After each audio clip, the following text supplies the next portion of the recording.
بسم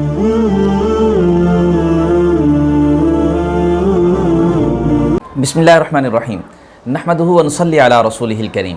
محترم مکرم سامعین ناظرین، دس از محمد حسنین رضا۔ آج دل بڑا پریشان تھا تو کچھ سمجھ نہیں آ رہی تھی کہ ویڈیو کس کانٹینٹ سے ریلیٹڈ بنائی جائے، حکومتی سطح پر بات کی جائے یا جو حکومت نے عوام پر بلوں کے جو بم گرائے ہیں ان بلوں کی بات کی جائے، کرنٹ ایشوز پر بات کی جائے یا عمران خان کی رہائی پر بات کی جائے۔ کچھ سمجھ نہیں آ رہا تھا، دل پریشان تھا۔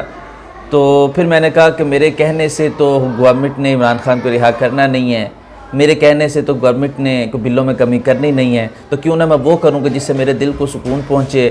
تو میری خواہش تھی کہ رسالت مآب صلی اللہ علیہ وسلم کی بارگاہ میں کوئی ایسا کلام پڑھا جائے کہ خود بھی سکون قلب حاصل کروں اور جو سننے والے ہیں ان تک بھی سکون قلب کا سلسلہ جاری و ساری رہے۔ تو محبت اور عقیدت کے ساتھ رسالت مآب صلی اللہ علیہ وسلم کی بارگاہ میں محسن نقوی بڑا ہی خوبصورت کلام لکھتے ہیں، آپ سماعت کیجئے گا۔ سیٹ محسن نقوی اباؤٹ رسالت مآب صلی اللہ علیہ وسلم اینڈ ہز پلیس دیٹ نیم از مدینہ منورہ زادہ اللہ شرف و تعظیمہ۔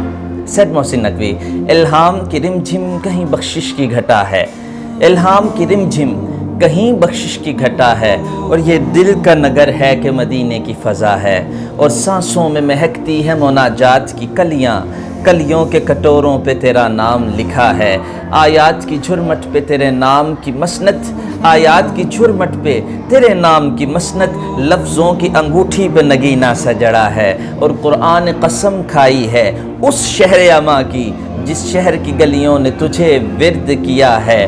اب اور بیاں کیا ہو کسی سے تیری مدحت، اب اور بیاں کیا ہو کسی سے تیری مدحت، یہ کم تو نہیں ہے کہ تو محبوب خدا ہے، یہ کم تو نہیں ہے کہ تو محبوب خدا ہے۔ جی سامعین، الحمدللہ میرا جب بھی دل پریشان ہوتا ہے تو میں محسن نقوی کا یہ لکھا ہوا کلام رسالت مآب صلی اللہ علیہ وسلم کی بارگاہ میں پیش کرتا ہوں تو الحمدللہ ایک دلی سکون مل جاتا ہے۔